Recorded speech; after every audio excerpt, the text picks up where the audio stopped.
Suplex City Limits. We have a variety of designs, small to 5XL, shipping worldwide. Gentlemen, good Saturday afternoon to you. Good Saturday afternoon to you as well, my good man. Let's get into talk about some wrestling, talk about some music, all kinds of shit here. Nabo Rock in the house. Let's get back to, you obviously must have grown up a wrestling fan, yeah? Oh, definitely. I remember the first WrestleMania, I was probably like maybe 6 or 7 years old, maybe a little older than that when that was out, maybe closer to 10. What year was that, 85? 85.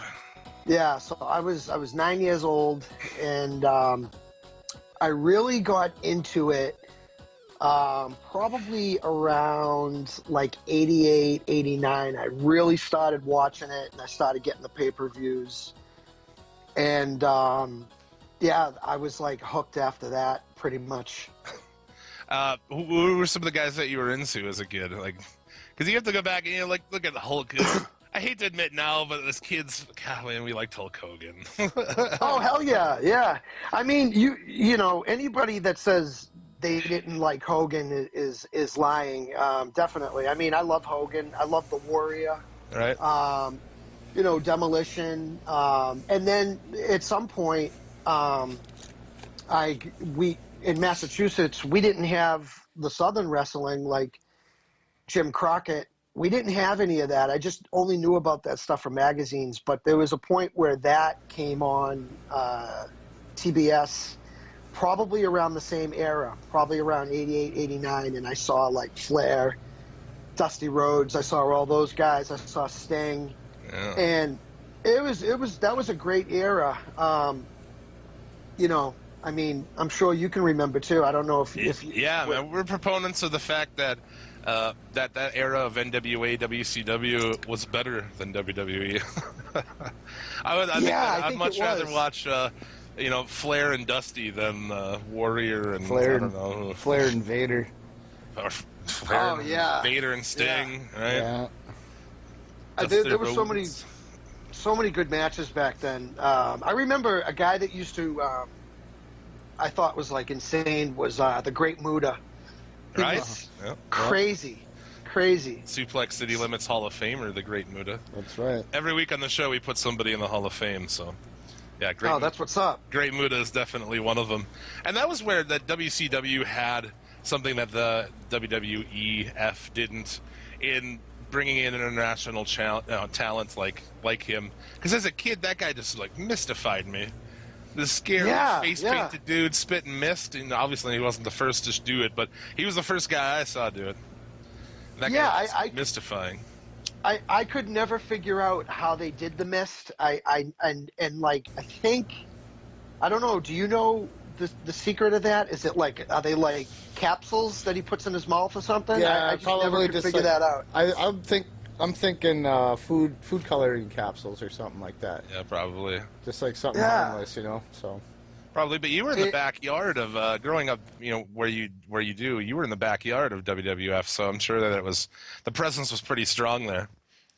Oh, definitely. I would say like people who grew up in the Northeast, like Massachusetts, Connecticut, Rhode Island, that was a hotbed for the WWF at the time, obviously, and there was a lot of independent wrestling too. When I got older, like in the 90s, I went to a lot of shows, and I saw ECW like in its infancy. So it was definitely heavy. I remember one time WCW came to the Boston Garden, but that was when they were battling with the WWF. So that that was in that era. I actually saw the Ultimate Warrior that night, but in WCW. Yeah, it was crazy. Yeah, he did. He did one of those appearances where he was like up in the what do you call it? Like kind of like the scaffold. Like the rafters. Yeah.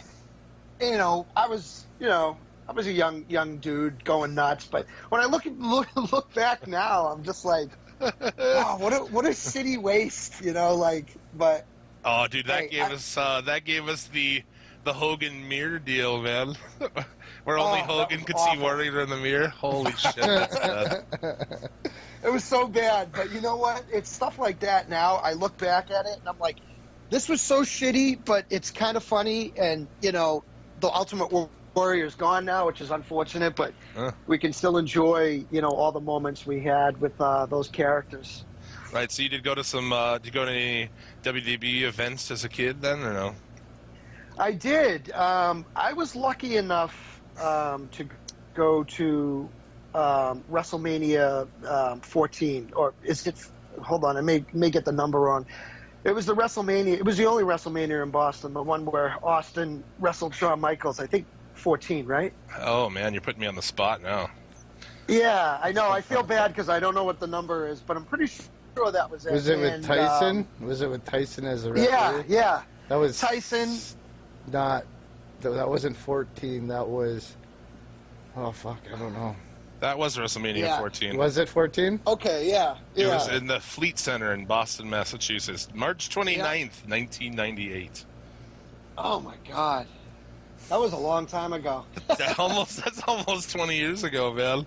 It's crazy. It is. And right around that time, I was writing some of the music for my very first 12-inch single.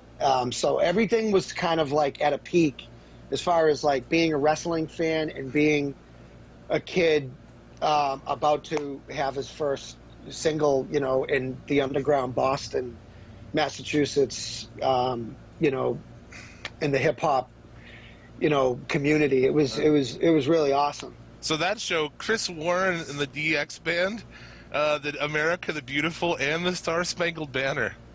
Whoops. Oh my God, I can't remember that.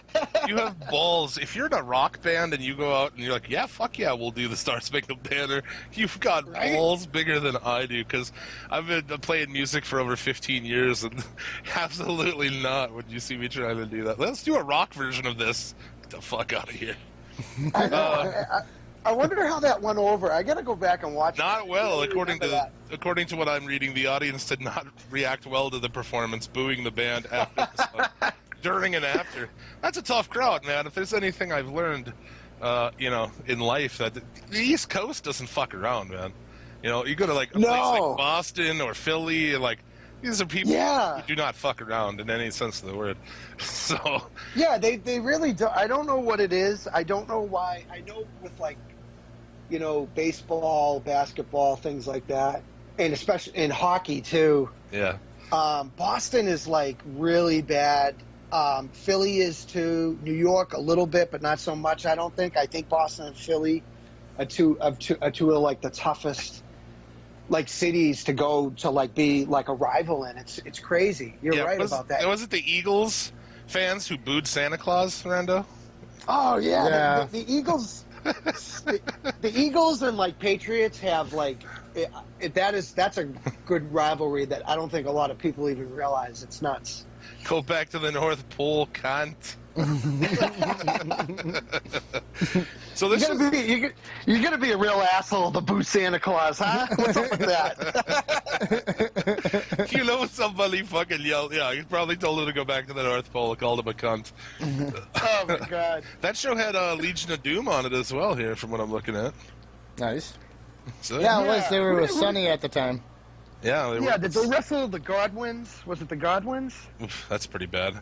LOD 2000 beat the Midnight Express. The Midnight Express. Well, one of the iterations. The Bombastic Bob and Bodacious Bart. That's Bart Gunn, my friend. Oh my God. Who was Bombastic Bob? Bob Holly. Bob fucking Holly? Holy shit. Oh, I should go back and watch that sometime. The only thing I can remember from that show, besides the main event, is The Undertaker wrestled Kane, I believe, for the first time at WrestleMania. They may have crossed paths again, but don't quote me on that. I'm not sure. Was that their first match? I don't know. I think so, yeah. That was really dope entrance. I think it was the first time The Undertaker came out with the Druids, because I remember that. Yeah, that was crazy. There's a lot of people, if you look at this, man, a lot of people who aren't with us anymore. Hawk from LOD, China was on this, Owen Hart. I mean, you got to see a lot of different people on this. That's good stuff. Yeah. Yeah, that's a hell of an event to go to. Let's even talk about China. It just passed away this week. I guess that's one of the big stories in the wrestling world. Oh, Yeah. totally, man. I don't know. It's crazy, man, because, like, I know that, like, you know, I'd seen her on TV for a few years, and it seemed like she was getting progressively worse.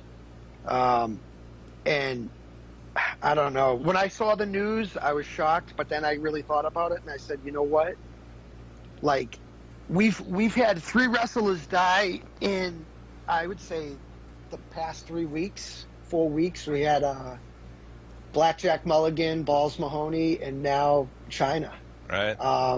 It's crazy, man. And, like, you know, last summer I remember we lost Dusty, Piper. That was and tough. Nick, Yeah. yeah, and Nick Bockwinkel, who I don't think too many people from, like, Boston, where I grew up, like in Massachusetts, really knew Bockwinkel, but, you know, he was a legend, and, you know, you have, if you're into it, you know, but, like, China was definitely a big deal, man. She was part of that, you know, the Attitude Era, and Yeah, you know, I mean, I wish I could say that I was surprised, but I really wasn't that surprised. I wasn't that surprised either. You know, yeah, unfortunately. But let's talk about this for a minute. I mean, What do you want to talk about? well, right away, you know, they blackballed her. Obviously, rightfully so. Obviously in the past we haven't talked all that well about her. Well, kind of. I mean, she kind of got blackballed because Steph wanted her boyfriend. Well, right. You know? But and then she didn't handle herself well in a lot of situations with all the what was it, like rape allegations. I know we talked about it before on the show. Well, yeah, she alleged that at one point that Triple H beat her and Sean Waldman raped her, and she had a lot of things that came out to be not true. I mean, so yeah, she definitely kind of brought some stuff on herself with that, but Well, she right. was blackballed. But she'll be in the Hall of Fame now that she's dead. Right. do you think they'll put her in? Oh yeah, I guarantee it. Yeah, they'll put her in. Yeah. As long as they don't have to deal with her, that's the thing. And that's what I want to talk about. I want to just, this isn't another reminder to everybody out there that how shitty of people that Stephanie McMahon the McMahons really are. You know, Stephanie and Vince and Hunter H. Hunter Hurst Helmsley. Yeah, Hunter Hurst Helmsley. Yeah, Stephanie. I've heard. Go ahead. I'm sorry. No, go ahead. I've heard a lot of mixed reviews on McMahon specifically. Like I've heard a lot of wrestlers in interviews say really good things about him, and then I've seen like the other side of the coin, and it seems like they with all the resources they have, they don't reach out to people.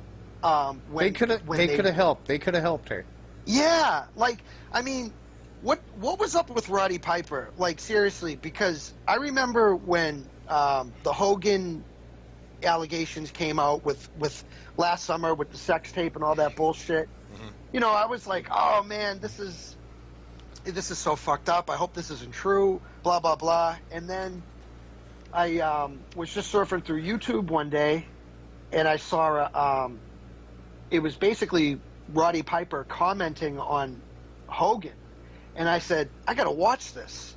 So I put it on, and within like the first 2 minutes of this interview, I just said to myself, Roddy Piper is so fucked up right now.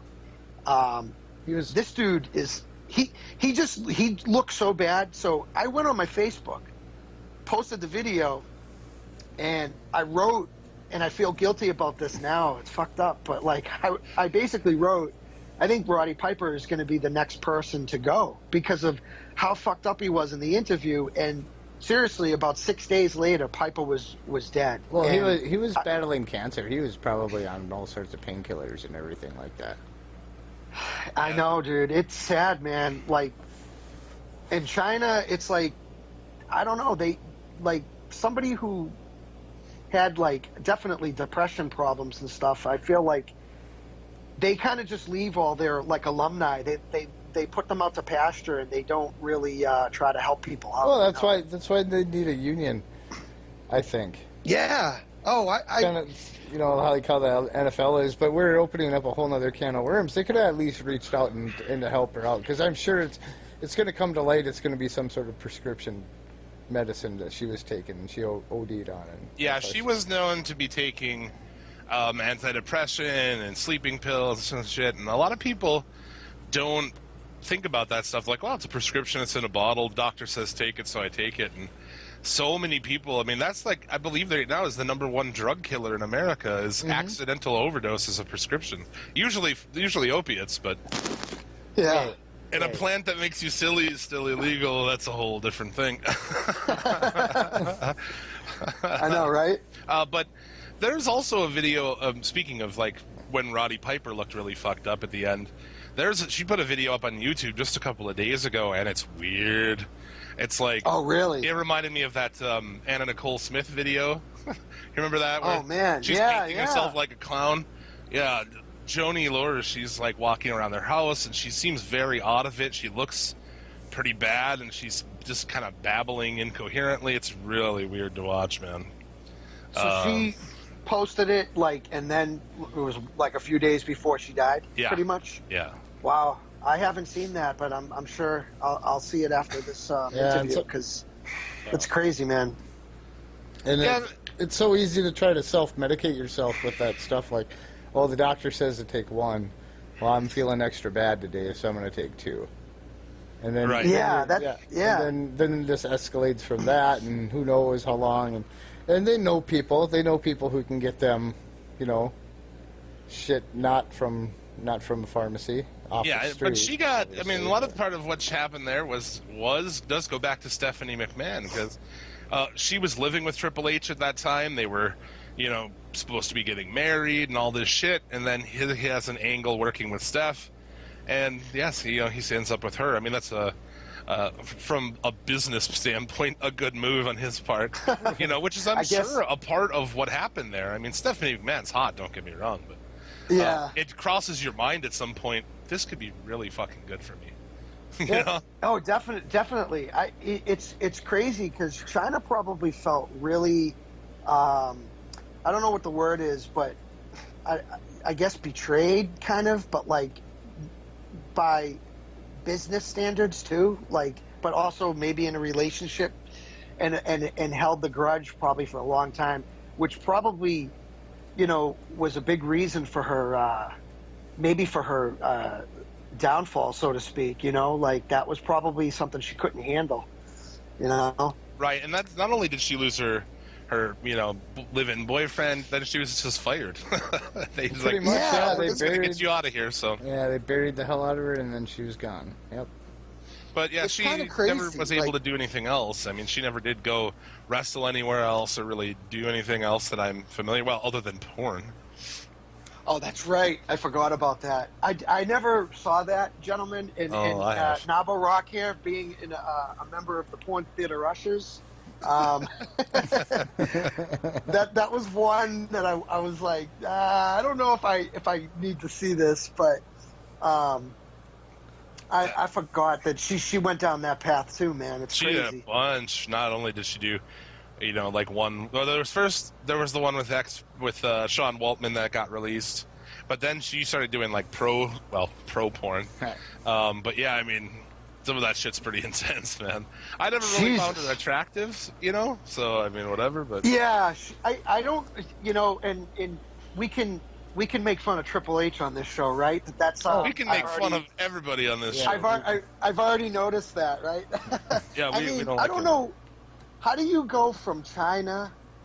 Well, I guess how do you go from China to Stephanie? I mean, there's really there's a huge you know, those are like two opposite planets, but I guess he made the right move. I mean, yeah, exactly. I mean, that was the thing. Yeah, I don't know who is it. I mean, maybe if you're a big gym guy, you're into like a big ripped woman. I guess I'm not really sure about that, but I don't guess like so. muscles Yeah, like women. I could take a little bit, like Ronda Rousey, Misha Tate. Those chicks are hot, but Yeah, definitely. any more muscle than that, and it's like, nah, dude, I'm good.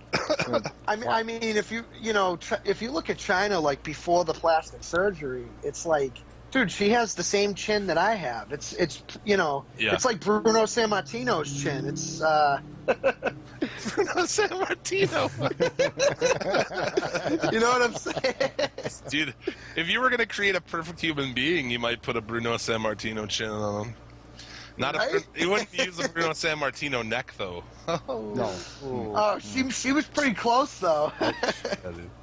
So yeah, man, let's talk about some of your music. We mentioned, I guess if listeners will remember, we used one of your songs, Ricky Steamboat, in one of our episodes like a year ago, without your permission. Hey, I got the lawyers coming. Yes, they could get in behind the WWE lawyers. But yeah, man, so you've been at this for a long time. You got a bunch of albums out. You said at the time of that you were working on your first 12. Yeah. So I guess the history for me for MCing really starts probably around 96, 97. I met this guy in Boston who was a DJ producer named Mr. Jason. And Mr. Jason saw me at like some open mics and just killing freestyles and stuff. And he was like, yo, man, I make beats and stuff. I'd like to give you some beats. Do you have any? And at the time, I was really hungry. I was trying to get in, and I knew some guys that were doing it. I had a lot of friends in college radio, so I was able to go to like radio shows and stuff and freestyle on the air, but I had no music. So Jason basically formed a group with me, and I mentioned the name earlier, which is the greatest name of all, the Porn Theater Ushers. Yeah. And the Porn Theater Ushers is basically that was my calling card into the underground hip hop in Massachusetts. And within a few years we dropped a couple albums, and I got pretty much underground, like worldwide fame, which was great. I had people in the UK, people in Japan, knew who I was. And at this point in time, we were still very early with like the internet, with having internet and internet notoriety. So that was like a great time to be a part of like the second wave of Boston hip hop, Massachusetts hip hop. And there were a bunch of other guys who were at pretty much the same level or even a higher level than us on a national and worldwide underground level too. People like Mr. Liff, 7L and Esoteric, Acrobatic, guys like that. And we all kind of piggybacked off each other and started doing shows. And the rest is pretty much history. I did a lot of solo stuff and a lot of side groups with other people in the area. That's awesome, man. I don't know, microphone kind of has some crazy sounds going on over there. Oh, I'm sorry about that. There you go. You're good. Okay. So your latest your latest album is Casket Division, yeah?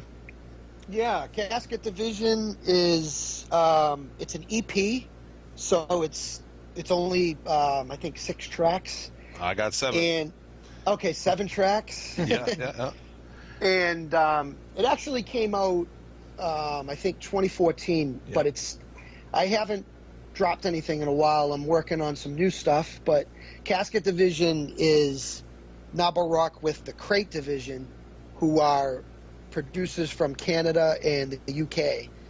So shout out to Crate Division. And that is it's one of the most sinister albums I've ever recorded. It has some humor in it, but it's more like it's just straight spitting, like ammo and just killing MCs if you're into that. And it's basically what it is.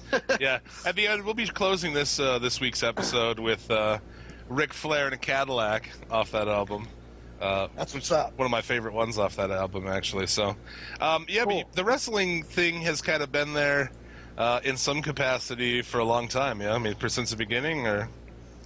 Well, I've always been a fan, and I've always used wrestling, and I think a lot of rappers have used wrestling for punchlines and metaphors.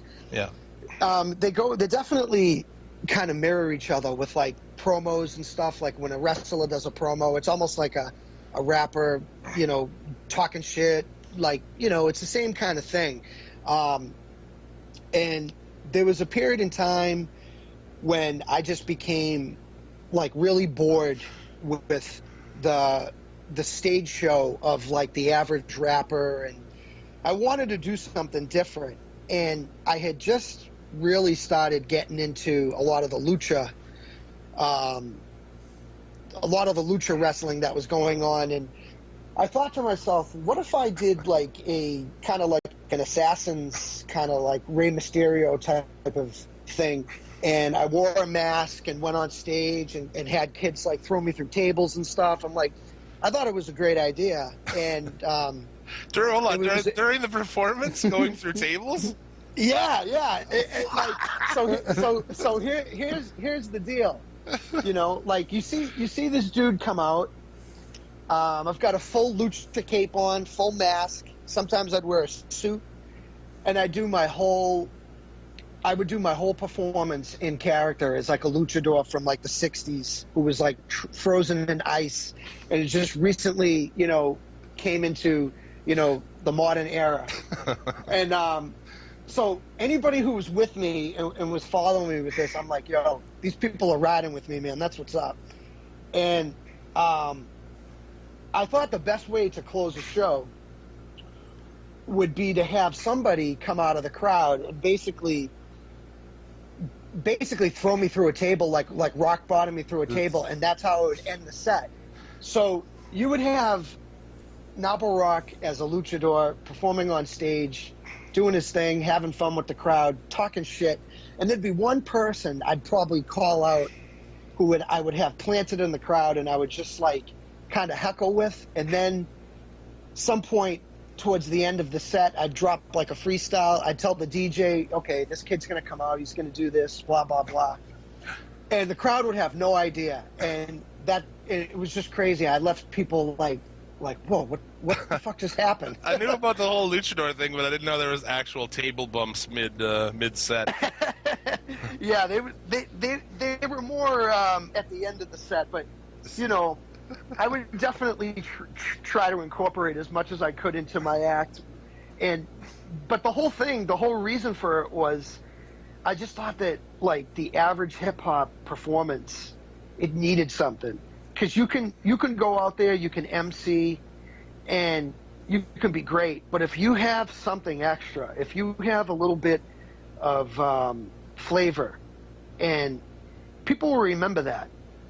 Oh, absolutely. I think you gotta, with performance, you have to elevate it. Yeah, I mean, I was sang in a metal band back in the day, and it was full of ridiculous antics, because that's what people remember too. So you gotta spice it up. You can't just go up there and stand there and do it. I'm sure that you're familiar with, the group Guar. Oh yeah, I saw them on their 20th anniversary tour, man. Those guys are awesome. Right? Like when you look at that, like it's basically guys who like Dungeons and Dragons and like shit like that, and they're like incorporating into their music. And I wish more people would do this. I would say the closest thing to like what I was trying to do with the luchador gimmick would be like MF Doom, how he goes out, he wears the metal mask, right, and does a whole performance like that. It's kind of different, and it adds a lot of flavor, I think, to just everybody kind of looks the same and kind of does the same thing. So that was my whole approach. That's awesome, man. Yeah, Guar is fantastic. I saw them on their 20th anniversary tour before Dave Brockie died, the singer. Yeah, I Otis remember Youngest died a that. couple years ago. You were lucky to see them, man. I never got to see them, but I don't know if they're still around. But it's probably Yeah, not I the think same. they are. They have a different singer now, and but yeah, it's he was the last of the original guys. You know, he was the man. It was his brainchild. So I always figured, like, without him, it's very questionable to me. Yeah, But I definitely. know, definitely friends with a dude, Bill Manspeaker from the band Green Jello. You heard of that band, I'm sure, back in the day. They like that Yeah, I the remember Three that, Little yeah. Pigs song. He's still out there, dude. They're still playing, and they have crazy, puppet masks, and it's like a whole crazy performance, and so that he's keeping that shit going. Yeah, that's what it's all about. I think like more and more people are doing stuff like that now, like outside of the pocket. You have to, man. If you go to any yeah. big show these days of any kind of a band, when's the last time you saw a headlining band on a tour just standing up there playing it? I mean, it just doesn't happen. Like, I went and saw Slipknot here last year, and it was absurd, dude. Like Yeah. 25 flamethrowers and people doing like jumping off of shit through fire and like it's fucking madness, And it's It's kinda, crazy. everyone's kind of like up the ante so much now that it's like you have to go do something different, crazy. Yeah, you really do. It's awesome. So yeah, definitely people can. Where can people check out your music? I guess I listen to it on Spotify, so hopefully you get checks from that. Probably not. I do. I'm lucky, man. I get royalties from Spotify, iTunes, even sometimes YouTube. Yeah, I'm like, if people want to check out Novel Rock, I'm on pretty much every platform that has music. Yeah. There you go. Links are almost unnecessary at this point. It's like just search it, you'll find it. Yeah, I know. That's what I tell people. The other thing that I usually try to tell people, because it's different when you're in like different factions and different crews. If you type Novel Rock, you'll get Novel Rock solo stuff, but you won't get the Porn Theater Ushers. And I want people to know about Porn Theater Ushers with Mr. Jason. I've got another group called Wasted Talent, with a guy named Paul Foley, who's a good friend of mine. He's a DJ from Boston, and that's kind of like electro. It's totally different from like the Casket Division stuff and the Porn Theater Ushers stuff. So, I mean, the best thing to do if you know an artist that you like or you're interested in, like you said, you just search and see what you can find. Because I have a lot of stuff out there. I have a lot of videos, and I have a lot of stuff on SoundCloud. SoundCloud, I think, is a great platform, and I have a lot of stuff on there that's exclusive, and most of it is free. There you go. Yeah, and a lot of it's unreleased. I have like instrumentals on there that I've made. I do a lot of beat producing, so I have stuff like that out there too. So I appreciate anybody that wants to come and check it out and follow. Awesome, man. Just mentioning one of my favorite fucking punk bands of all time is from that area. So I did want to bring up Blood for Blood. How are you about the age of the whole like northeastern hardcore scene, and just didn't get sucked into that at all, or what? Well, I had a lot of friends that were into that, and it was weird. It was like I knew kids that were into graffiti and like skateboarding and stuff, and they were a lot of them were hip hop guys, and a lot of them were hardcore guys too, and we all got along together. I think with me, somewhere along the line, I just started listening to college radio and college radio hip hop shows, especially in the 90s. Hip hop was it was so good. It's not very good as it used to be. I still like some new stuff, but back in like 91, 92, 93, I just fell in love with it. And I started learning how to freestyle and getting in ciphers with people back then. And I just I got on the hip hop horse and I never got off of it. But I mean, I had friends that were into hardcore and stuff and still are. And that music is definitely appreciated. And they kind of mirror each other in a way. Like they have a lot of similarities, I think. Yeah, definitely. That's awesome. So yeah, people can follow you on Twitter at NaboRock. That's NaboRawk. Yeah, SoundCloud, iTunes, and all that shit, man. Thanks for taking time out, come and hang out with us, and talk about some wrestling, talk about some music. Good shit. Yeah, thanks for not suing us for using your song. Thanks for having me, man. Yeah, anytime, man. Anytime. Play whatever you want, man. That's what's up. There you go, man. Thanks a lot, man. Thank you. All right, man. Thanks again to NaboRock for swinging by. That was fun. That dude's great. So let's get into some wrestling this week. Let's just start off with Lucha Underground. Throw a curveball this week. On Lucha Underground, fantastic as always. Oh, was this show badass? This was a really good one, right? As far as they go, I mean, this was better than the usual. And that's saying something. Right, yeah, because all of them are good. So the show, yeah, we opened it up, and there's a good, Dario promo, basically setting up the other end of the trios tournament. They'll be actually defending the belts in the tournament, I guess is the deal. Kind of interesting. In the finals. It's basically a tournament to face them. Right. They'll buy all the way to the finals. So. But sets up an Aerostar and Drago match for an Aztec medallion on the show, which we did see that best of 5 last year between those guys, which was awesome. Mm-hmm. First time we've seen him in season 2. So that was pretty good, and kind of set up everything there. The first match of the night was Drago and Aerostar in the Aztec medallion match. Good match from these two. Always put on. It was a great match because Aerostar hurt himself. Did you catch that on there? A little bit, yeah. Where he botched and he fell onto the stairs. Yeah, that did not look good. No, it didn't look good at all. And he still finished the match. And I mean, he's still, yeah. Aerostar's awesome. I love that, the whole lit up deal that he's rocking now. Right. But the way because he fell pretty hard from the top rope off of there down to the stairs, and then he bounced halfway on the stairs, and then he fell off the rest of the way. And he was hurting. He was hurt.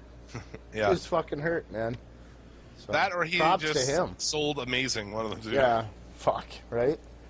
I don't think he sold amazing, but yeah, definitely I think he was legit hurt. A kick-ass match there.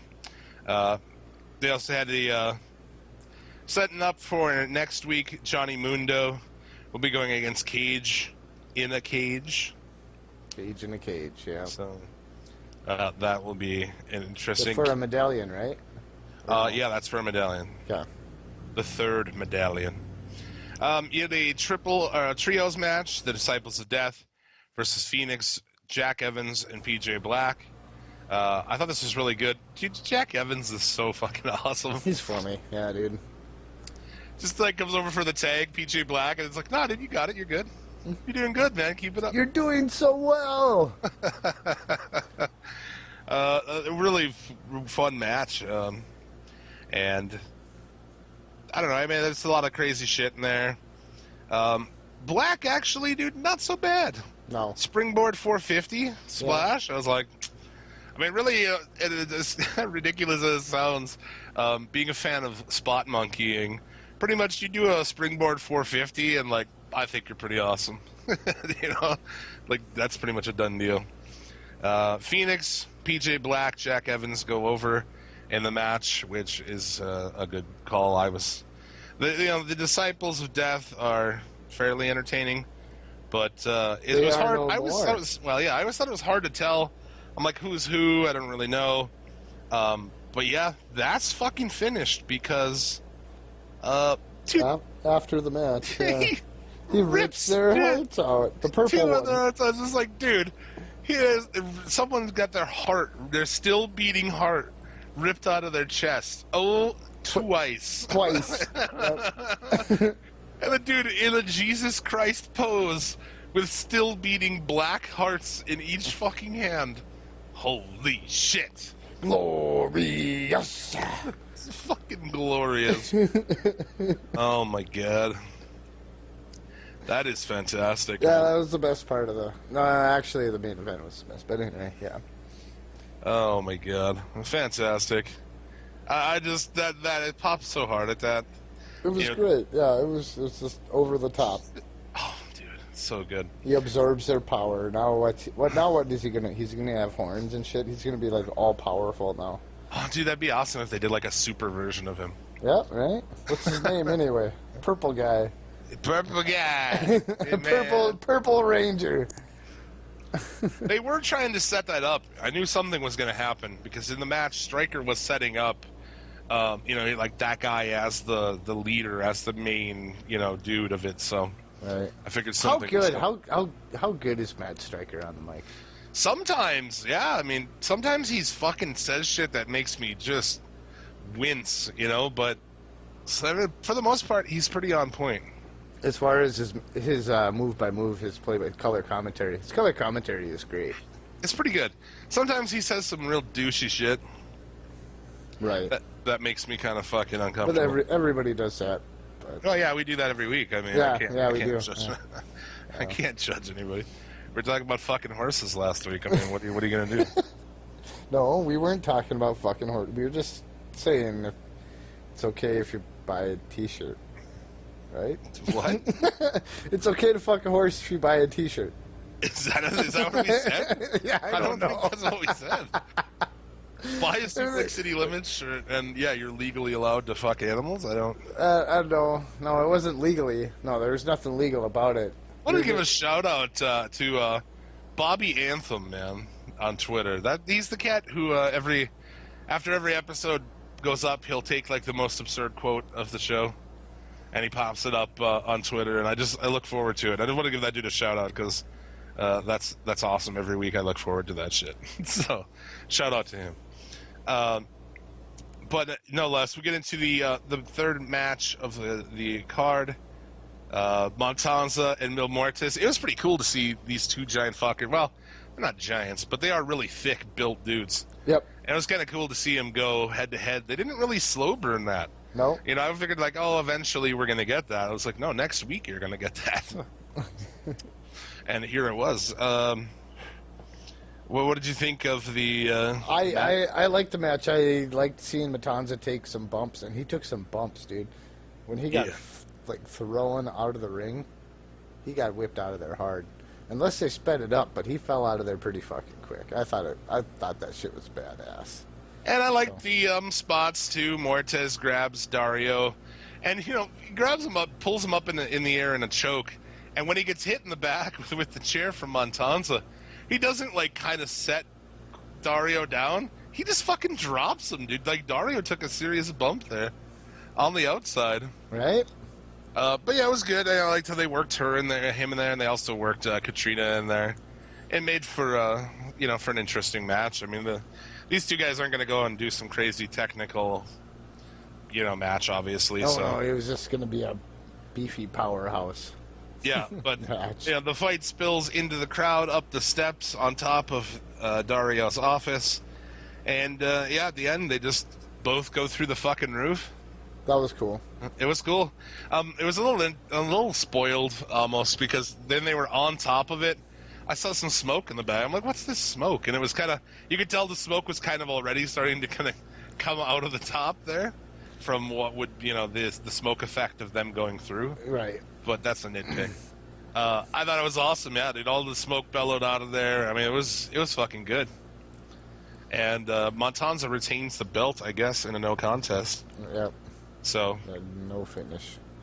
but yeah, It was next. still, it was badass. I thought it was a great ending, man. A lot of they do that a lot of great big spots, and it's a nice show closer, man. Yeah, it was. Ends you on a high point.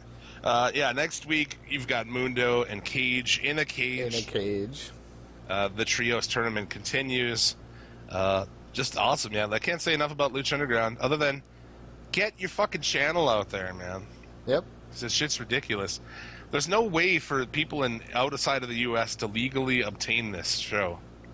And even in the U.S., unless you have Sling TV or, Dish Network, you don't get it, man. I bitch at my cable company constantly. I'm like, dude, get this fucking channel.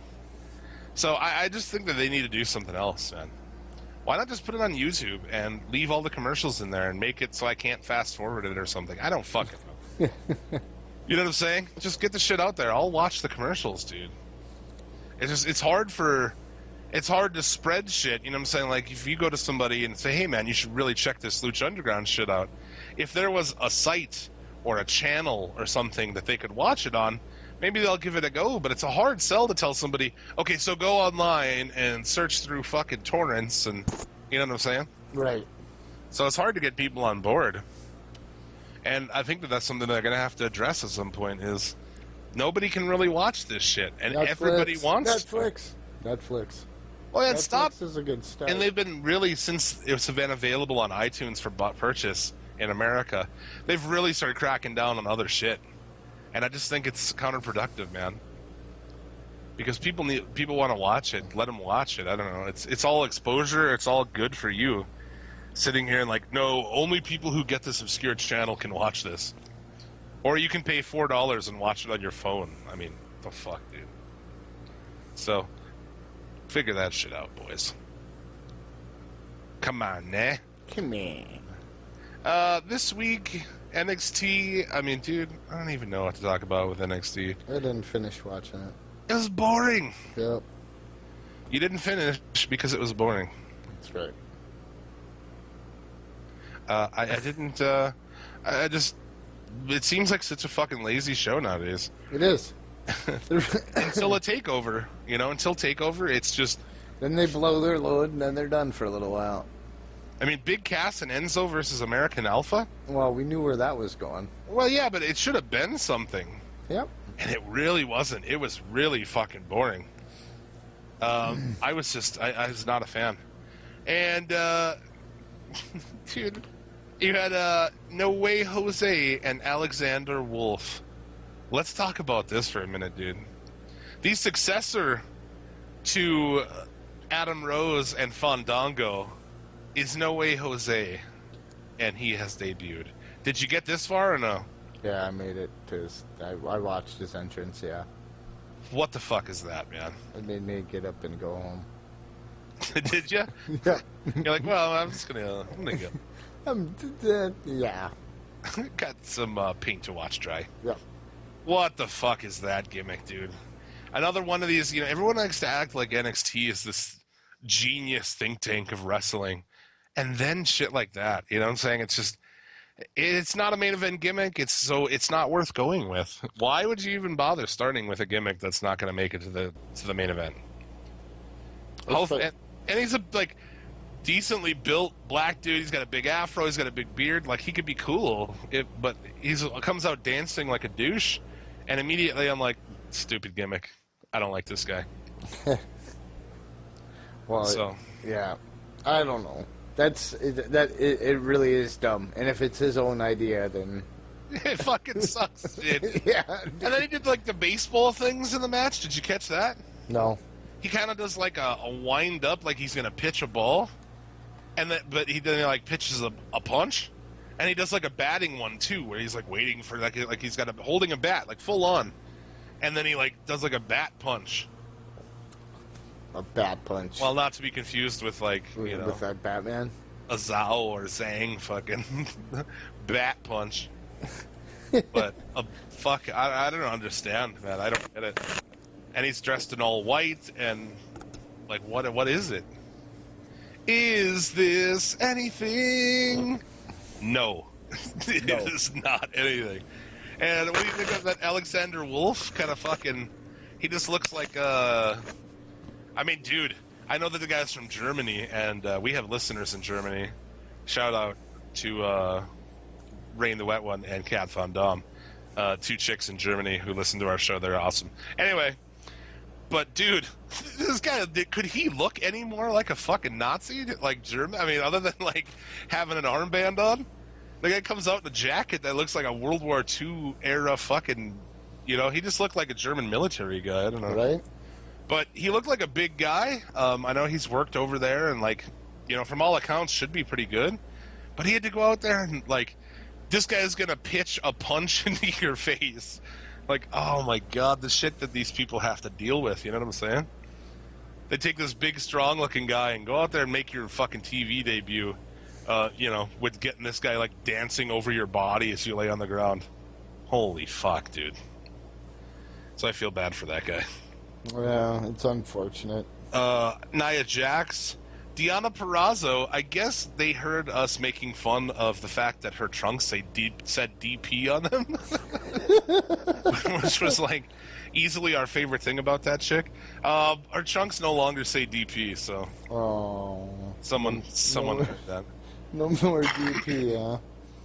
Oh, I'm sure there's still plenty of DP in Deonna Purrazzo's life. It's not on the trunks. Yeah. It's tattooed on her lower back. With 2 arrows. So, yeah, I don't know what's up with that. Nia Jax. Dude, I couldn't be any more bored by this chick. And Deonna Purrazzo, they just used to, like, feed to everybody. That's been her deal lately. You go out there and this chick's going to beat you. So she's been getting beat constantly. I don't really know how good she is or isn't. But we're not going to find out this way. And main event, Apollo Crews, Samoa Joe. I quit on it, man. I'd fast forward a little bit, still boring. Fast forward a little bit, still boring. Fuck it, dude. Fuck it, going to bed. I don't know if I went to bed, but I definitely went on to something else. And, yeah, Joe wins. Whatever. Boring NXT. Not a very good 420 episode. Speaking of which, I hope everybody had a good 420. Not to be like that guy. Hopefully we can do a 420 episode someday. Hopefully it lands right, and we can do a 420 episode. I don't know what that entails. I think every episode's a 420 episode, but no less. And then kind of breaking this week was the fact that Samoa Joe won the belt at a house show. Yeah. WWE broke that via their app, so that's why I got a message about it right after it happened. What?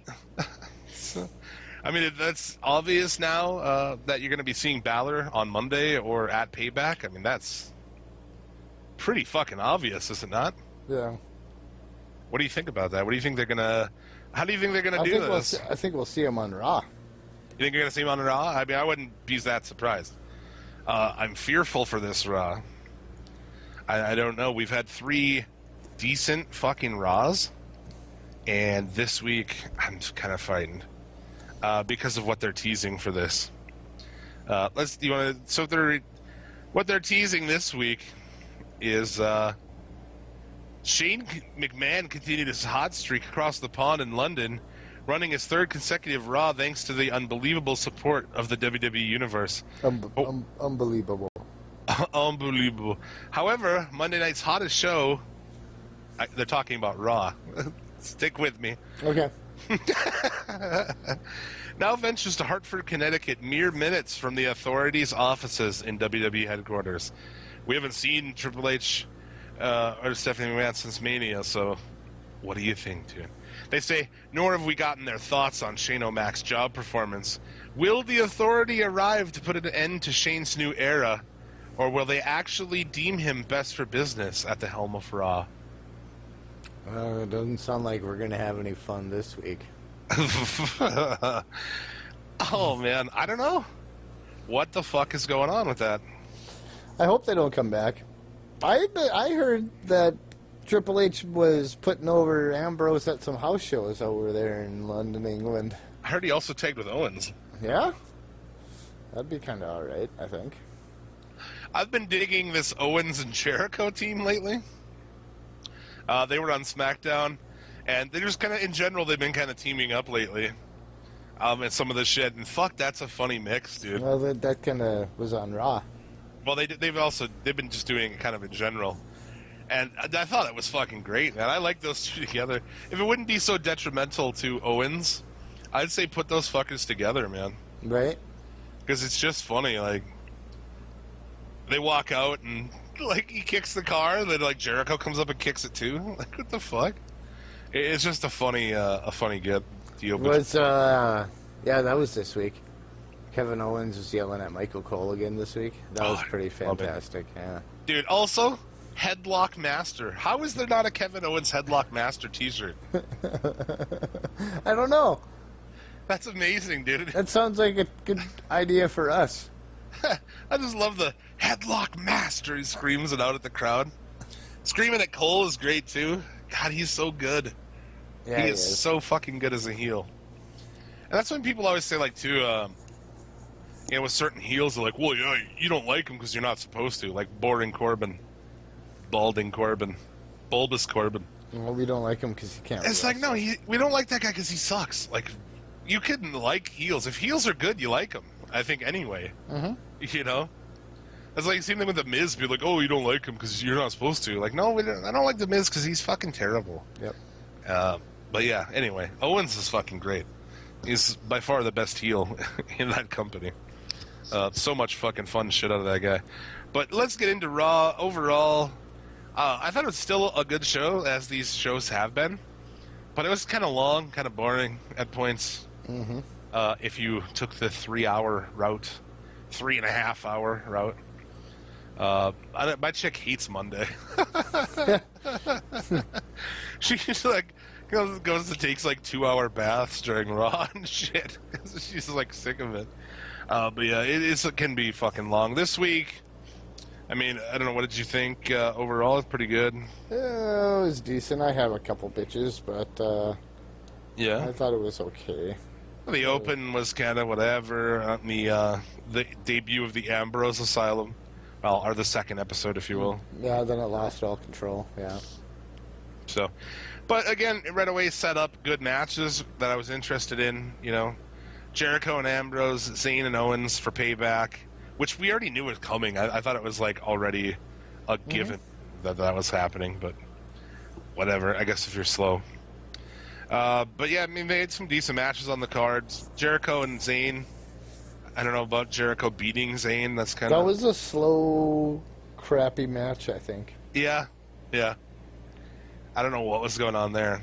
It was a boring. That was a shitty match.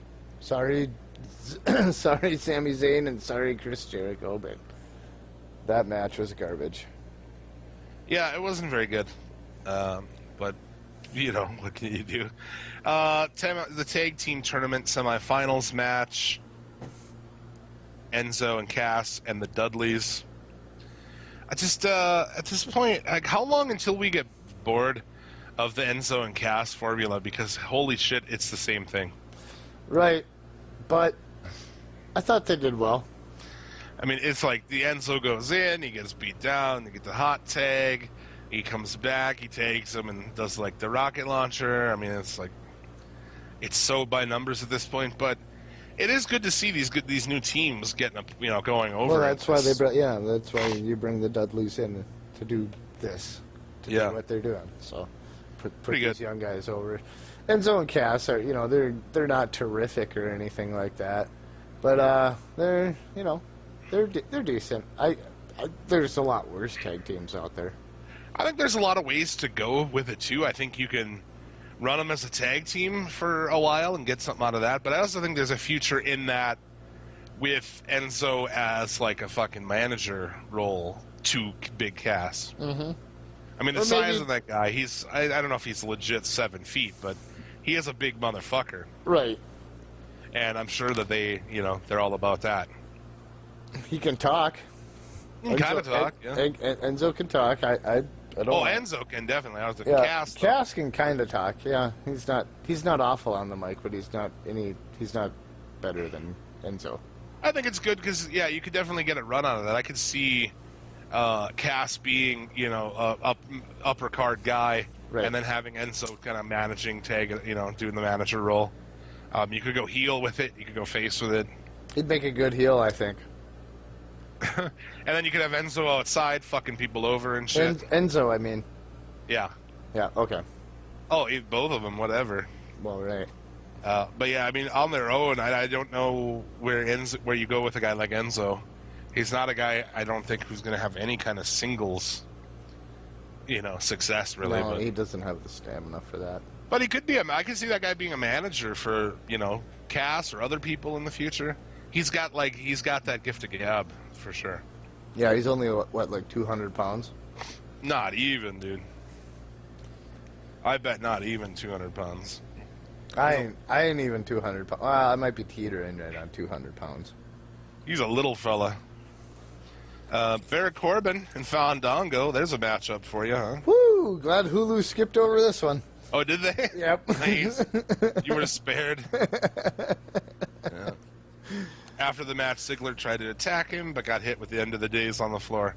These two would have to have swords for me to give a shit about this rivalry.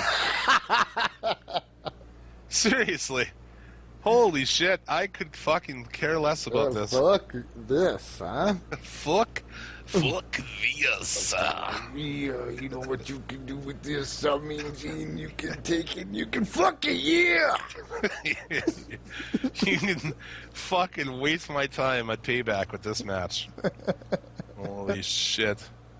Well, I'm going to take a shower during this match. Payback's going to be 14 hours long this year. Yeah, no shit, right? Due to the overwhelming success of 42 hours of WrestleMania. This is going to be like a fucking... WrestleMania next year is going to be like fucking Burning Man. Mm-hmm. It's going to be wrestling for like 2 days straight, man. Like a festival. Non-stop, 24 hours, around the clock. Yeah, exactly. Like a fucking telethon. For Jerry's kids. Jerry's kids. And then they're like late in the fucking... In the middle of the night, you'll get matches like, the fucking fired version, member of the Faces of Queer. Victor. You'll have like Victor versus Bo Dallas and shit. 20-minute fucking hour-long Broadway between Victor and Bo Dallas.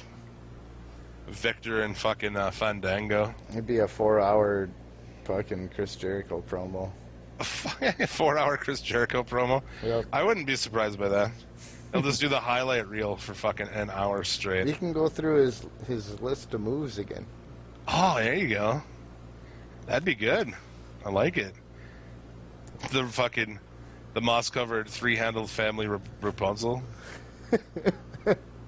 Something. I don't know. That's move 264, I thought. Armbar. Armbar. Yeah, so I wouldn't put it past him to do that. And then you had Cesaro and the New Day defeat The Miz with League of Nations. There's always that. What do you think of that shit?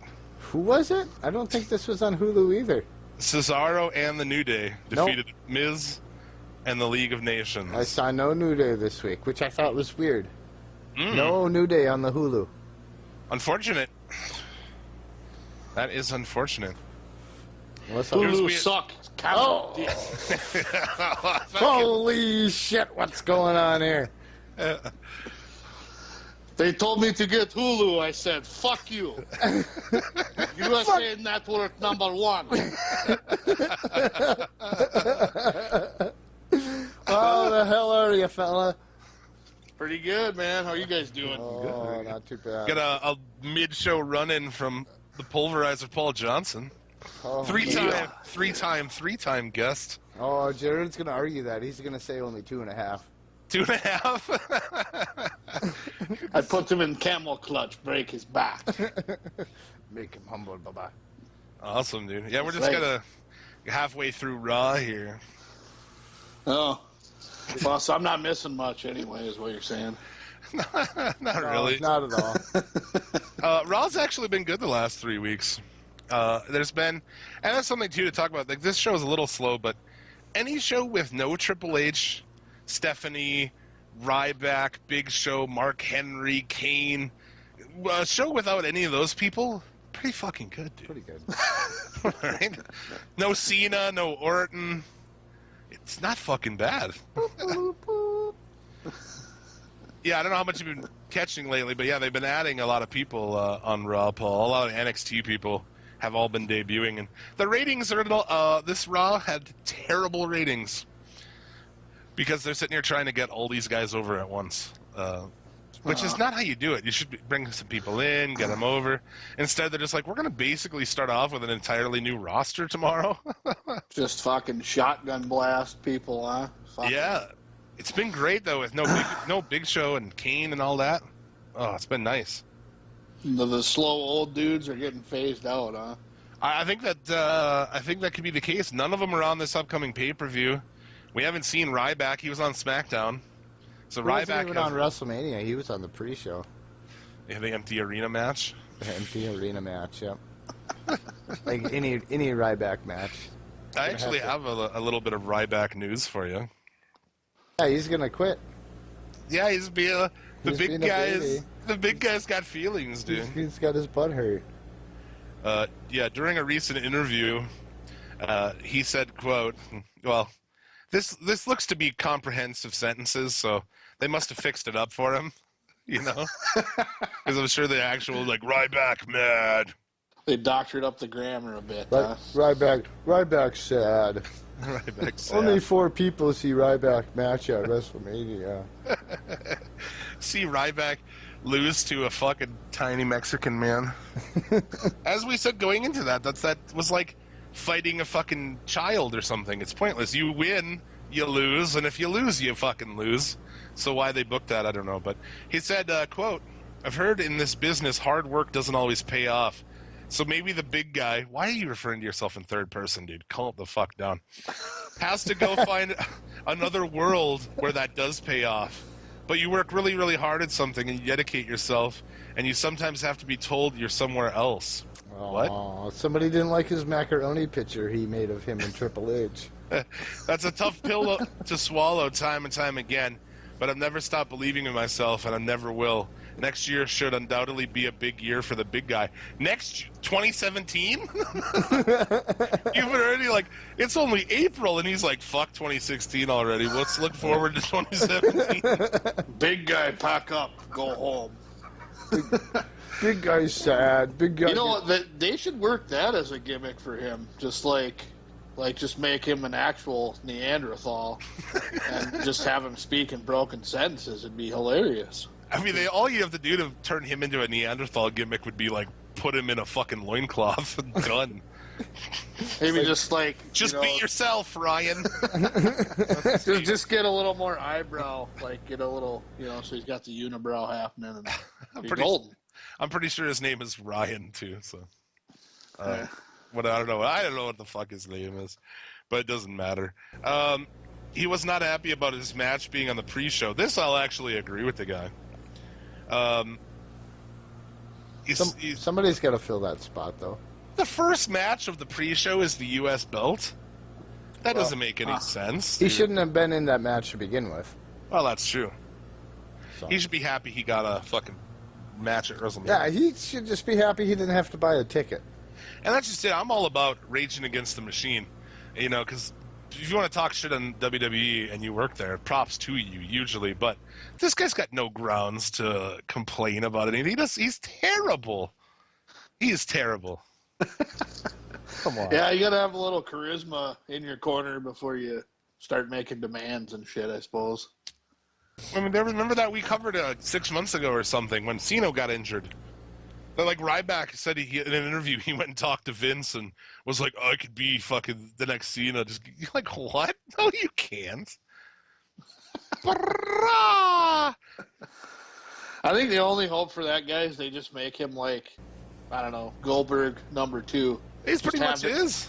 Well, just drop every gimmick that he has right now. The whole feed me more fucking thing. Just have him not talk. And just be a fucking psychopath. I think that's the only thing that would work for that guy. He needs to just go to Japan if he's going to quit. I think the only way he can get over on any crowd is if they release a deer in the arena and he kills it with his bare hands. Wrestles a bear on live TV. Pretty much. I think he could be big in Japan. Bring him in and just... Well, people are small in Japan. Of course he's going to be big in Japan. Bluetooths. Sorry, that was lame. He'd be, like, getting stuck in shit all the time. In the elevators. I'd like to go to Japan someday, but yeah, I would just get stuck in Tokyo somewhere. I was say, you better make sure they have the Western bathrooms available. Otherwise, it's just a fucking hole in the ground that you, like, squat over and take a dump. Well, I mean, sumo wrestlers have to have actual toilets, huh? You'd think, yeah. I was. Who the hell was I just listening to? Oh, it was those two Bullet Club dudes that just came in. Right, Gallows and Anderson. Yeah, sorry for my absent-mindedness there, but they were talking about how working in Japan, it was like, I hope they got the Western bathroom at this place. Oh, dude. Yeah, Japan's kind of crazy. It's not designed for fat or tall Americans whatsoever. Because it's not fat and tall America, that's why. Fat and tall America. I want to live in fat America where seats in arenas are really big and like bus seats are really big and shit. Hell yeah. Fat Why America. not? I think make it sound classier, like luxury. I'm not fat, dude. I'm luxurious. Yeah. It's awesome, dude. We're taking over anyway. Fat people will rule this world someday. We will crush. We will easily rule this world. Fat people crush. He had a bullshit women's match. Tons of women. Doesn't really matter. Oh, that was fucking garbage. Natalia made Charlotte submit to a sharpshooter. Yeah, they needed fucking 6 other chicks for that to happen. They also Was it another like 10-person tag? Yeah, it was like abomination. It was a 35. Yeah, because they're all pregnant, I'm sure. So let's see here. with see. You know what's rolling inside of every one of them? Let's see, and I think.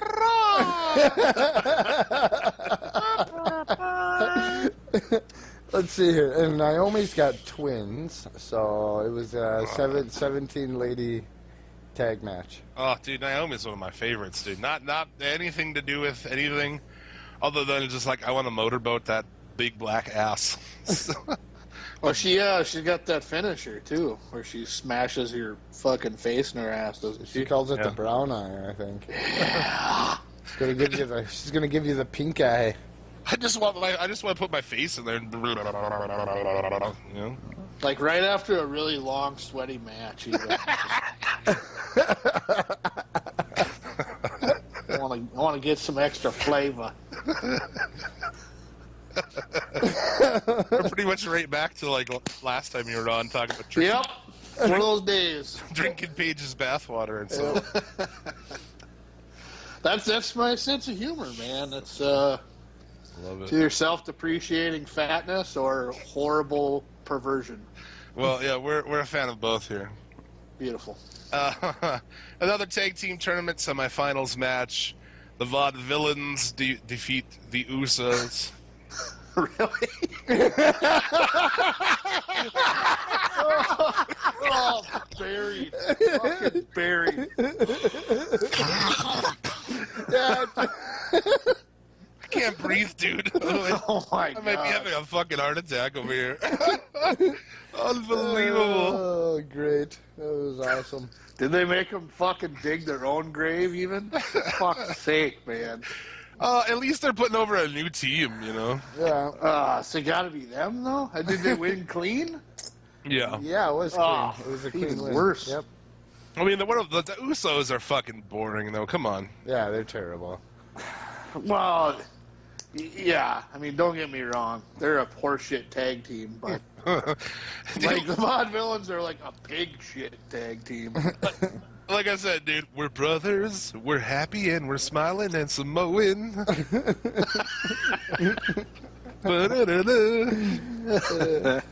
Give me a high five. They're gonna go be on Fuller House now, I do believe. Fuller House. Fuller House. Oh, God. Cameo. Yeah, there you go. There was a wrestling episode of Fuller House this year. I believe I reviewed it on the show. Who was on it? It was just they went to like a Lucha Libre event. Okay. But Candace Cameron trained and did her own wrestling in there. And it was like better than half of the fucking women who wrestle in WWE. Seriously. Seriously, she had a better looking arm drag than I've ever seen anyone with the last name Bella pull off. What was that? Is that the oldest kid on the show? Yeah. Okay. DJ. DJ, Yeah. yes. That show is fucking bad, though. Well, I saw the only reason to watch it was the rack that had developed on. Joey Sweden. Woo! Woo! Dude, she does have some giant tits, and they are on fucking display throughout that show. I still haven't watched it, but yeah, you're not missing anything. Yeah. So this puts the Vaudevillains against Enzo and Cass in the main event of the tag tournament, which I expected would be taking place on Raw, so that their match against the New Day would be on the Payback, but it's not. The final of this tournament is at Payback. What? Why do you think? Why would you book it like that? Makes no sense. But I guess that's where, at least we're at this point where we have two brand new tag teams who are going to have a shot at, the New Day. It's going to be Enzo and Cass. Spoiler. Well, yeah, spoiler alert. Well, maybe not. I mean, Enzo and Cass are face, and so are the New Day. So I don't know, but it doesn't really matter. That could be a good program. Apollo Crews defeats Heath Slater. Do you see the stupid backstage thing where it's like their boy is suspended now? I have something to talk about him here as well. But Adam Rose is suspended, so they were trying to get Apollo Crews to join the Social Outcasts. I was no. buried. But yeah, Dude, he is amazing in the fucking ring. Yeah, he is. That's why he like doesn't- his debut match. I was just like, he is on such another fucking level than anybody else on this program. and he's holding it back too. I mean, he can do a lot more crazy shit than he is. But yeah, he wins. He took out Heath Slater, spin out powerbomb, and your main event was Dean Ambrose and Kevin Owens, which was pretty decent. But Ambrose defeats Owens. Okay, fine with that. But then at the end, of course, they have to over-fucking-write it. Jericho comes out and attacks Ambrose with a code breaker, and then that's how it ends. Mm-hmm. You didn't need that, dude. You didn't need that spot, buddy. No. Being that the match was already over, yeah. So I would give Raw this week 5 accidental prescription drug overdoses out of 10. 5 poorly shot pornography films out of 10. Yeah. Awesome. Too soon? No. No, not at all. So yeah, we'll see. The last 3 Raws have been pretty good, surprisingly. So we'll see where we end up in the future with it. SmackDown, nothing really to talk about there because SmackDown. They didn't really do much to fucking advance anything. Ryberg was there. Ryberg and Kalisto in a non-title match. Ryberg won. So, that's the first time they've had him in a singles competition since WrestleMania. So that's how much they think about that. They have really no idea what to do with that. They have no idea what to do with the IC belt either. With Kalisto at all. Like, why is it so hard to put him in a match with somebody else who's good and have a good match? I don't. Because they're all hurt. Well, him and Neville would be fucking great. Yeah, it would. Yeah, we've touched on that. Yeah. But probably not going to happen. I don't know how long he's out. Now Bray Wyatt's out for 6 to 8 weeks. Boo. So there's that. This one he was getting a push too, man. That sucks. Yeah, unfortunately, it seemed like he was maybe. It seemed like they were maybe going to do like a 6-man tag with the Outcasts, or no, the League of Ordinary Jobbermen. So I don't know. But I think next week here, Gallows and Anderson are supposed to wrestle, actually. So that's something. Yeah.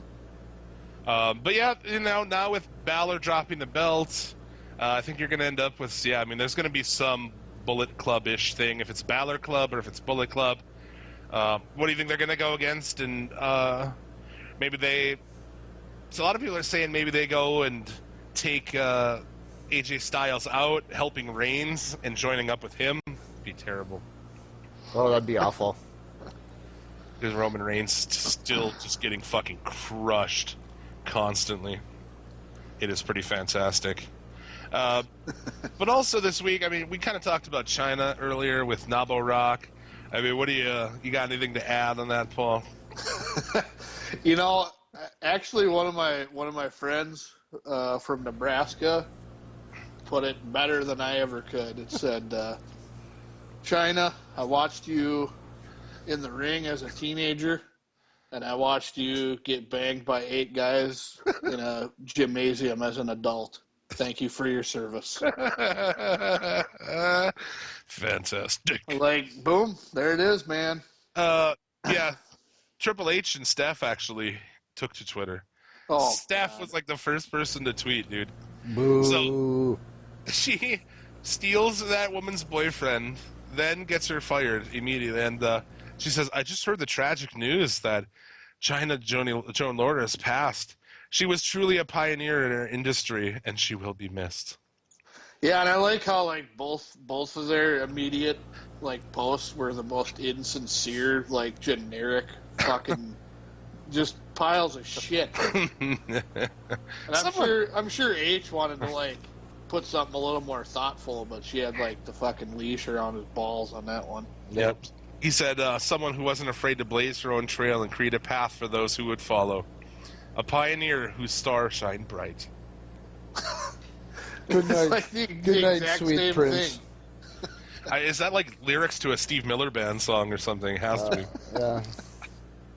And like at the end, it almost like you almost expect like, yeah, you were a shooting star. Fuck, I don't know. Don't you know that you are? Exactly. It's a sad deal, though, man. I mean, like I got a lot of friends that because she was at the local gentleman's club here a couple years ago. Oh, really? Yeah, and man, everyone I've heard that's met her said she was the coolest fucking chick ever, and just like super down to earth and nice, and I think that's pretty cool, man. What's with randomly one of our mutual friends? Well, then he posted on Facebook recently just him and pictures of Buff Bagwell at said gentleman's club. Oh, Peeler? Yeah. I was like, what the fuck? Dude, it's weird because whatever fucking outfit this is, it's like some like fantasy sports like company. They put on this like I don't know what you want to call it, jamboree once a year. but it's like so all these like fantasy college basketball dorks get together and they hired Flair to do an appearance a couple of years ago. Yeah. And then this last time they did it, it was either just Buff or I thought maybe it was Steiner too. But Buff and Steiner. That'd be awesome. yeah, I was out of town for both of them. I was pissed because I seen fucking Peeler with pictures hanging out with Buff at the strip club. I'm like, dude, it doesn't get any fucking cooler than that. Buff Bagwell, say what you will about the guy. He's a guy I always kind of got a kick out of, man. He's funny as shit. He's a legit, male prostitute nowadays. Yeah. He's on that HBO show about, I don't know if he, what's... A gigolo is what it's called. I don't know how... That's fucking great, man. Gotta pay those gimmicks called bills, right? Yeah, I guess you do. I guess old broads would probably be happy to fucking bang a dude like that, huh? But yeah, man, there seems to be a lot of, obviously when people die, there's a lot of inflation over their, their impact. And I was never one to think, to me, with her, she owed everything to that company, really. They could have took any big, muscular woman and brought her in and booked her that way. She wasn't a great wrestler. She wasn't good on the mic. I'm not a big, whatever. I just didn't think she really, there's some people she's the trailblazer. I'm like, I don't know, man. Not really. I don't know if she's a trailblazer. Yeah. But whatever. Maybe she was somebody that Triple H just liked to bend over and give it to, pretending that it was Shawn Michaels. Pretending it was him. I think the only reason she got over is because, you look at her at the beginning, and then she got she actually looked somewhat like a woman. Yeah. At one point, so she was able to do she couldn't have done that shit if she looked like Nicole Bass. She was around, We just talked about her 2 weeks ago. She's pissed off because some club in New Jersey canceled her appearance. Oh yeah, a gentleman's club too. So Nicole Bass at 50-something is gonna go and Gets denied by a Jersey strip club. do God knows what. Oofta. Perfect, dude. Oofta. I don't know if I would ever be bored enough to get off my ass and go see that. Yeah, you'd have to go before you ate dinner for the evening for sure. Also this week in the world of celebrity deaths, we found out what it sounds like when doves cry. Prince passed away. That was same day. surprising. Later on that day, yeah. You got a lot of new age fake Prince fans now. Obviously, people are like, oh, he's so awesome. Like, I don't know. I guess like I was always a fan of that dude, and always rocked his shit. So it's kind of weird, like when people die, people who don't really know anything about it, they're like, yeah, it's kind of weird. But Prince was the shit, dude. I respected him as I couldn't name one Prince song that I actually like to be honest with you, but he had a good view on the music industry and played like 27 fucking instruments, like. He was smart too. He wasn't a guy that would be out, causing trouble and shit like that either. His first album came out in 1979 at the age of 19, I believe, and he recorded every fucking bit of that album and produced it. Yeah, pretty fucking impressive, man. As somebody who likes to fancy themselves a bit of a multi-instrumentalist, you gotta give a lot of fucking props to Prince, because he was the shit. And there's that video too, it's been shared a lot lately. It's like Tom Petty and a bunch of people that are doing My Guitar Gently Weeps. And out of nowhere at the end, Prince comes pimping in, crazy hat and shit, and just shreds. Like, a lot of people don't know that guy's like a fucking legit guitar virtuoso. He's got some pretty sweet rock licks, man. Yeah, for sure. I was actually listening to something too the other day from last year, a song he put out on his album from 2015, and it is funky and awesome, and like he really did do a lot of good shit. A little crazy though, obviously. Yeah, I might need to dig deeper into his library because I'm only familiar with like all the pop shit that he did. Yeah, he did a lot more funk stuff lately, with guitar kind of stuff, and pretty good, man. But yeah, this part of the world, we're not so far from Minneapolis, man. Like, he was the king of that fucking town. Well, did you see pictures of like downtown by First Avenue and shit? Yeah. They have a showing of Purple Rain at the fucking Target Field today, I think, so. That's crazy. Yeah. I remember we went to the Quest, which he owned, and I was like, just being in that place, I was like, this is Prince's fucking place. Or being in the First Ave out there, I'm like, this is where fucking... Like, just being in the First Ave, I always thought was awesome, Like, this is where Purple Rain was filmed. Not far from here, Morris Day fucking threw a bitch in a trash can. This is awesome. That's the best part of... Seriously. If you watch Purple Rain, Morris Day is like... he's like a wrestling heel, dude. He's so fantastic. Like, that chick comes up and starts bothering him, and he just has that little assistant guy that's with him, the guy who usually holds the mirror up for him. Just, like, picks that chick up and throws her in a fucking dumpster. Like, that's amazing. Dude, I'll be honest. I've never even seen Purple Rain. Oh, dude. It's on VH1, like, tonight and tomorrow. They have a couple airings of it on VH1. Worth grabbing if you have that channel.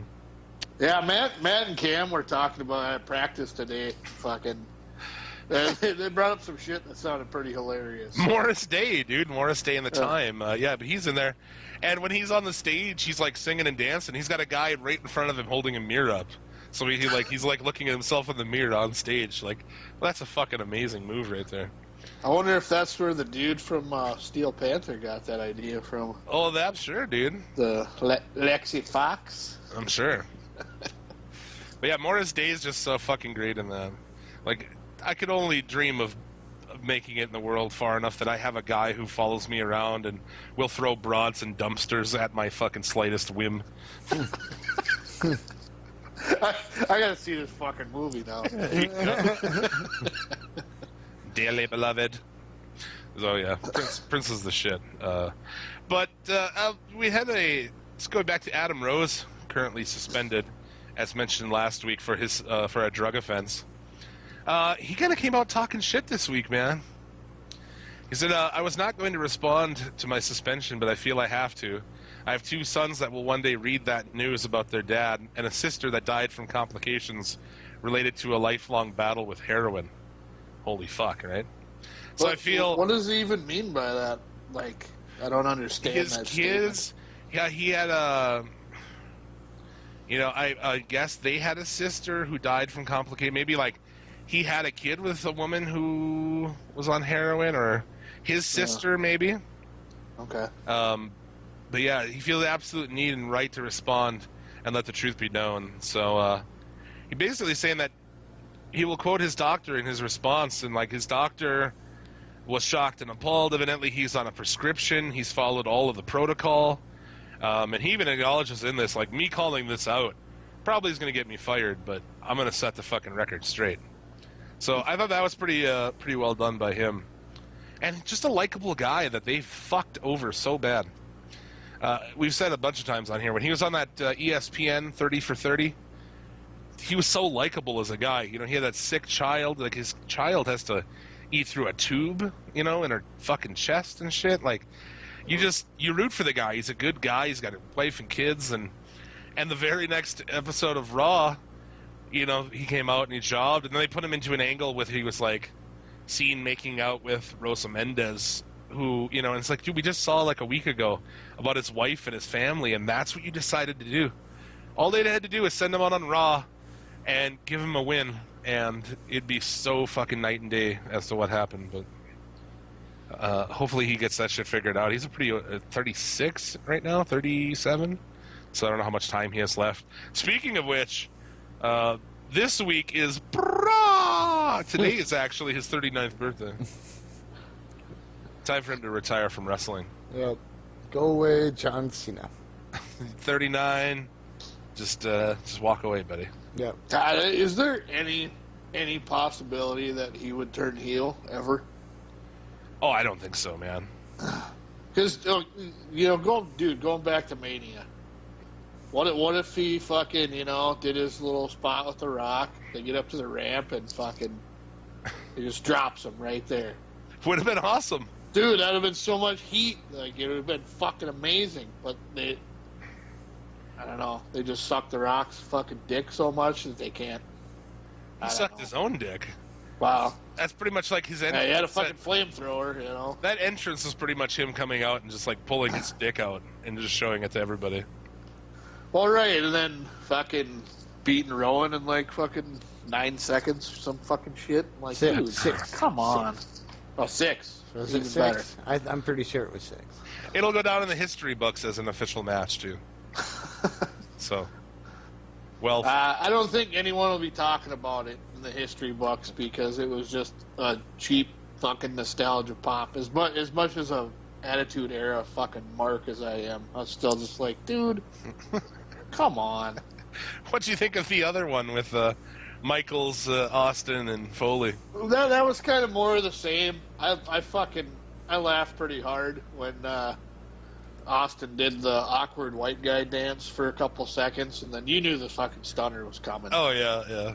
So we were sitting at Matt's house, drunk as fuck too, and like we're all like stunner, yeah.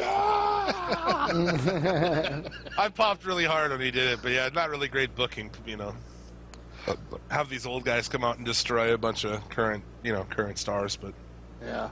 Well, stars. The League of Ordinary Jobbermen aren't really fucking stars in any stretch of the imagination, but no less. Yeah, dude, so I wanted to talk about get your fucking tour dates, dude. The almighty Gorgatron is going on tour, and I want to fucking put the people on notice to get out and fucking see you guys if you hit their city. So, you got some dates? Hell yeah, man. Let me fucking pull them up here. Here you go. Yeah. Oh, excuse me. So, I guess coming up, we got a few random shows like Minneapolis on the 6th, Milwaukee on the 7th. Here you go. And then actually here in Fargo on May 11th, we're opening for Entombed AD. That's fucking awesome, dude. That's pretty badass, man. They're, whatever. I don't know the whole story with, like, why it's Entombed AD all of a sudden, and, like... I could tell you. Let's hear it, man. Well, there was a disagreement among members of the old band, and they had to change the name, so they switched to Entombed AD. I was just going to go on record and say, I'm not a big fan of the current death metal-y, I don't know, it's not necessarily death metal, but you know what I'm saying? I actually liked the old Entombed, like, Wolverine Blues era, where it was like this weird European heavy rock and roll kind of style. Death and roll, yeah. Yeah. No, I know what you're saying, man. That shit's cool, yeah, for sure. I like their death and roll style shit they were doing, but that's awesome. They're a fucking, big band and shit. Yeah. Yeah, May 11th at the Aquarium for that one. Then June 1st kicks off our tour with the Murder Junkies, actually. Here in Fargo as well. And, man, we've opened for them before, and Jesus fucking Christ. It's something to be seen. I am worried because you're coming to Bismarck. And, yeah, the next night. Yep. Yeah, and you guys are going to be playing in my fucking basement. I'm worried about that. Oh, that's okay. I've never been to Rhythm Records. That's in your basement. Huh? Yeah, I'm worried about the Murder Junkies being like separated from all of my possessions by like some wood. Well, dude, like, I mean, we've all seen the G.G. Allen fucking shit that went on. It's nothing like that, but the dudes are hilarious. Like, the drummer, especially Dino, he's a weirdo in the best possible way. You might see him, like, shove a drumstick up his ass or something, but... Oh, that's great. Yeah, man, they're great. And this is, like, their last tour, too, apparently, so... You guys, how many shows are you doing with them? We're just doing the first and 2nd of June there, so Fargo and Bismarck with them. Awesome. And then the 3rd we go to Minot at the Vegas Hotel. Should be interesting. Vegas. It's not a lot of fucking heavy metal gigs up in Minot, so. Yeah. Then the 4th we got Billings, Montana, the Rail Yard. 5th is Boise, Idaho, the Shredder, the name of the club apparently. Couple days off, then we're in Long Beach, California. Nice. And then, dude, I know people there are people who listen to this show in Long Beach. You fuckers better go.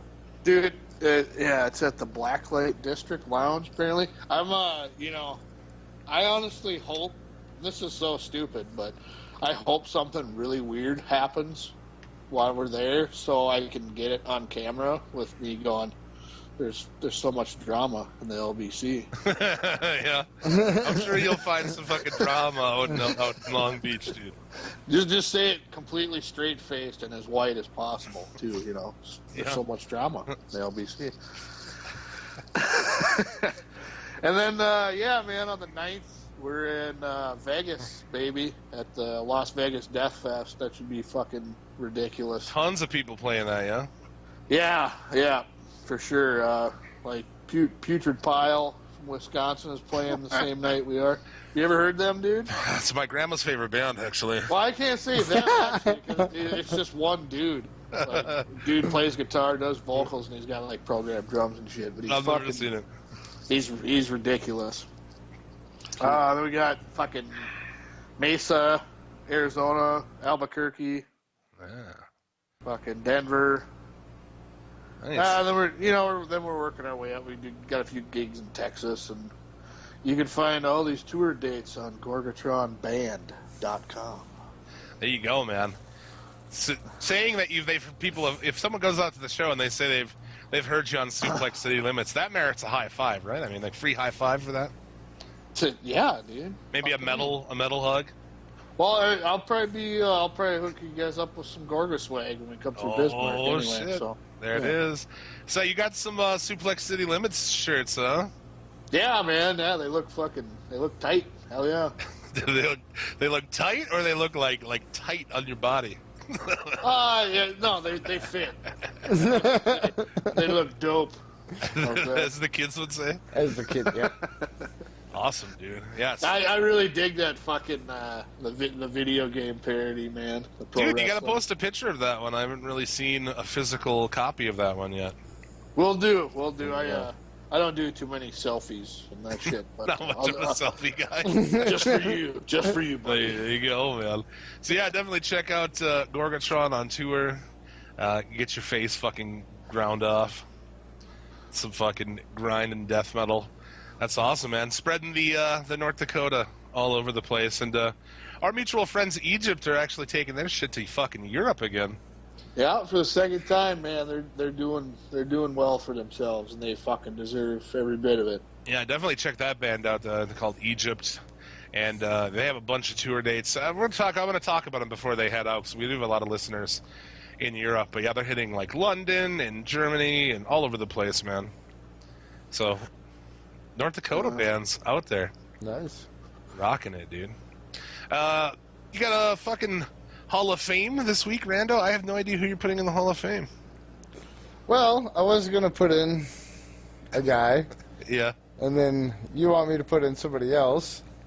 So, but you did make a good make a good point. So, yeah, I think before we start putting in, yeah, I'll you kind of swayed my decision here this week, but I think we'll have to do Kurt Angle this week. Yeah. As long as Dude, you know what's hilarious? I was fucking. That I was wait. watching- That he's way better. That he's way better at driving than he is, way better at wrestling than he is driving drunk. Oh. Anyway, sorry. That's a skill to learn, man. Yeah, it is. That's tough. Anyhow, I was like, sorry. I can't remember which pay-per-view I was watching recently, but there was a match between Triple H and Sergeant Slaughter, and I'm like sitting there, I was playing guitar, kind of just watching, and all of a sudden, like, Kurt Angle's fucking music hits. I'm like, wait a minute. Not Kurt Well, Angle. so they just used that song for this one-off match with Sergeant Slaughter, Mm-hmm. and then just like recycled it as Angle's music. I was like, what in the hell is going on here? Yeah, they did, man. Kurt Angle is he's fucking really good at his high points, man. A guy who definitely made that transition and put on a lot of badass matches, man. There's no arguing Kurt Angle as a Hall of Famer, much less the 51st inductee into our Hall of Fame. Took us 51. Holy shit. So yeah, Prestigious list too. Yep. and I think he's done now, maybe, hopefully. Yeah. I like the guy, but dude, he's pretty old, broken down. I don't want to see the guy like fucking die in the ring or some crazy shit. But yeah, I don't know. That's one of those inductions. That's like you don't really have to say that much. It's Kurt Angle. It's fucking awesome. You know that. You wouldn't be listening to this if you didn't know that. So that'll do it, man. 51st. Got anything else to hit up this week? I don't think so. I think they're gonna fucking I put a think bow on this did we bitch. cover everything? Seems like we're a little early on it. Are we? Did we forget something? No. No, we covered pretty much everything, man. okay. Yeah, Raw, Okay. NXT. You haven't shit your pants recently, have you? There's been no pants shitting Oh, okay. happening. Maybe on this tour. That'll be the drama in the LBCs. You not being able to find a toilet and shatting yourself. Oh, dude, let me tell you, man. For people that haven't been on tour, like, I don't know, probably 30% of your downtime on tour is trying to find a decent toilet. Like, you wouldn't think so, man, but it is a fucking challenge sometimes. And I've seen the stuff, like, you may shit yourself, because I've seen, like, you guys on tour. I saw a video of you on tour eating a Baconator in, like, 2 minutes, man. In the van. I could I get got an trouble. iron gut, man. I fucking there's not too much that upsets my stomach. So, Yeah. but yeah, we kind of been pussies though in the last couple, like trying to eat all healthy and eat sushi and fucking bullshit. Still drinking Four Locos or what? Oh, I'll nail back a couple Four Locos every now and then. Dude, let me tell you, that shit is horrible, but it's a fun drunk. It really is. Yeah. If you can choke it down, it's fun. I've never had the pleasure, man. Well, what if you're out on the road? What if you're out on the road and your only chance, you gotta either shit your pants or use Whitney Houston's bathroom? What would you do? See, I'd only be worried if you were looking to take a bath, man. I don't know, man. I hear the Because only that bad. bathtub's got a hell of an undertow. Well, I hear only bad things happen in that bathroom. Is this like, am I gonna like slip and fall on dirty syringes I don't know. or It's something? like it's all like destination. What the final destination in that fucking bathroom? That's a Bathtub's got a motherfucker of it yeah. undertow. Oh man. Jesus Christ. Take a snorkel, dude. Take a snorkel. What the fuck? Woo! Yeah, when you're partying in the tub, always take a snorkel. That's right, man. That's solid advice from Suplex City Limits right there. Don't forget to bring a towel. That's awesome, man. So yeah, people can check it out. You can see GorgatronBand.com. Yes. .com. You know, follow on Twitter at Gorgatron Nodak. All of the usual places, iTunes, all that jazz. Check it out, man. Head out and meet fucking the Pulverizer in person. Can't beat that shit. I'll probably even fucking power bomb you through a table if you so request. He'll be the big sweaty guy in the Suplex City Limits t-shirt. Yeah. There you go. Yeah, not to mention that going to the fucking desert in June. Great idea. Yeah, dude. Why don't you guys fucking leave in winter, you silly fuckers? Man, we tried to put something together in February to go like straight fucking south, but it didn't pan out. So Oh, there you go. Yeah, I try to escape here when it's cold. Stay out of the desert in June. yeah, well, I mean, unfortunately, that's when all the like metal fests and shit are going on. So I suppose. gotta strike while the iron is hot. There you go, man. So definitely check that out. And yeah, man, thanks for fucking swinging by, doing a fucking run-in. Thanks for having me, brother. All right, that's going to do it for this week. May you get all of the dick and or pussy that you desire. Stole that from you, dude. You were the first. Ever that's since a great then, one. every week since then, that is how we close this show. And Hey, you know, equal opportunity. You know, whatever. there you go. And whatever floats your boat. And remember, a winner is you.